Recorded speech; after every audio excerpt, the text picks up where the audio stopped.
کہ بلندی ان کی اے ناصر بتاؤ کیا کہاں تک ہے، وہی تک دیکھ سکتا ہے جس کی نظر جہاں تک ہے۔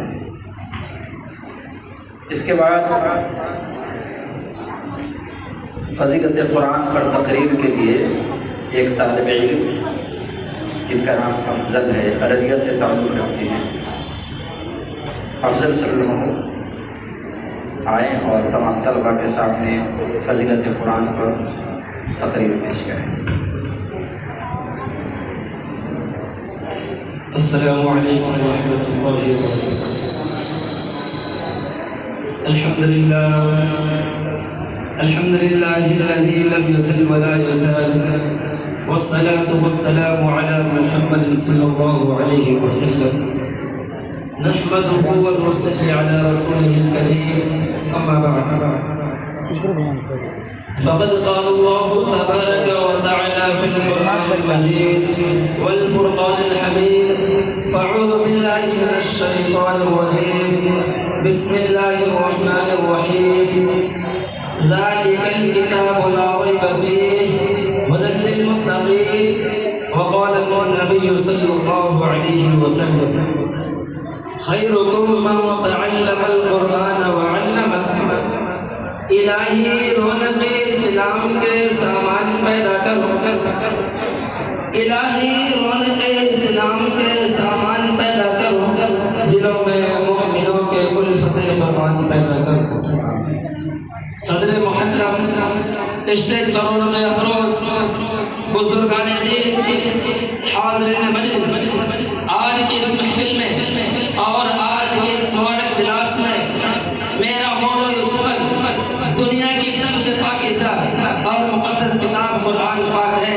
ہمیں چڑھتے سورج کی طرح یقین ہے کہ اس کا ایک ایک حرف سچ اور صادق ہے، اور قرآن پاک اس کی زبان مقدس، بیان مقدس، اور جو فصاحت و بلاغت کا ٹھاٹھا مارتا سمندر ہے۔ اس کے متعلق ارشاد ربانی ہے، ذالک الکتاب لا ریب فیہ، قرآن وہ کتاب ہے جس کے صادق اور برحق ہونے میں کوئی شک و شبہ نہیں، اور جس کے بارے میں محسن انسانیت حضور پاک صلی اللہ علیہ وسلم نے ارشاد فرمایا، خیرکم من تعلم القرآن وعلمہ، کہ تم میں سب سے بہتر، سب سے اچھا، سب سے بڑھیا وہ شخص ہے جو قرآن کو سیکھے اور سکھائے، جو قرآن کو سیکھے اور سکھائے۔ دعا کیجیے کہ خداوند قدوس ہم سب کو قرآن پاک کی دولت سے ہمارا مال فرمائے۔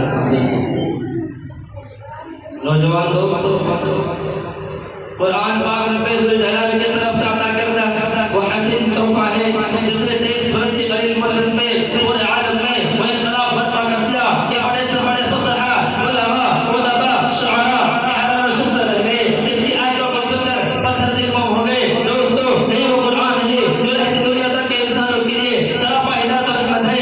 یہ وہ قرآن ہے جس نے رسول کے رسالت کا احساس بخشا۔ یہ وہ قرآن ہے جس نے پسندوں کو ممتاز کی بخشی۔ ہاں یہ وہی قرآن ہے جس کی برکت سے جنات و شیاطین کا آسمان پر جانا بند ہوا۔ یہ وہ قرآن ہے جس کی بدولت محبوب حقیقی کی رضا نصیب ہوتی ہے۔ یہ وہ قرآن ہے جو سچائی اور امانت داری کا درس دیتا ہے۔ یہ وہ قرآن ہے جس کی بدولت عمر فاروق رضی اللہ تعالیٰ عنہ کو ایمان نصیب ہوا۔ یہ وہ قرآن ہے جس کی نظیر پیش کرنے سے ساری دنیا عاجز و غافل رہی۔ یہ وہ قرآن ہے جس کا منظر پیش کرنے سے عرب کے مسیح و ملک فقان آنے کا دعوت کرنے والوں نے گھٹنے ٹیک لیے۔ یہ وہ قرآن ہے جس کی حفاظت کا وعدہ خود خالق کائنات نے فرمایا۔ یہ وہ قرآن ہے جس کی تلاوت میں دلوں کے واسطے فرحت و بخشش کا سامان ہے۔ یہ وہ قرآن ہے جس نے ذہنی قوتوں کو جلا بخشا۔ یہ وہ قرآن ہے جس کی برکت سے اجڑ کے نبات پیدا ہوئی۔ یہ وہ قرآن ہے جس کی برکت سے اجڑ کے نبات پیدا ہوئی۔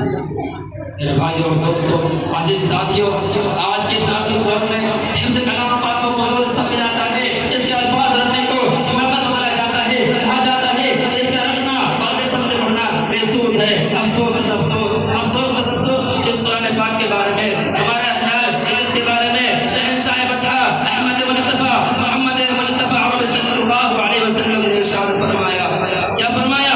اقرأ وارتقي ورتل كما كنت ترتل في الدنيا فإن منزلك عند آخر آية تقرأها۔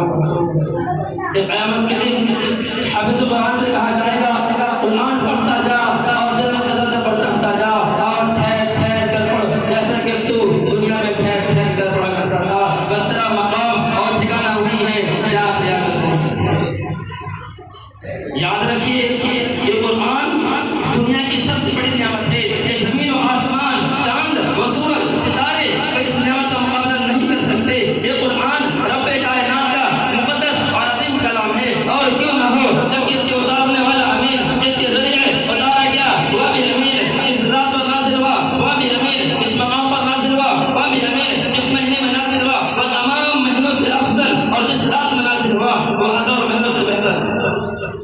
اللہ کے مقدس اور پاکیزہ کلام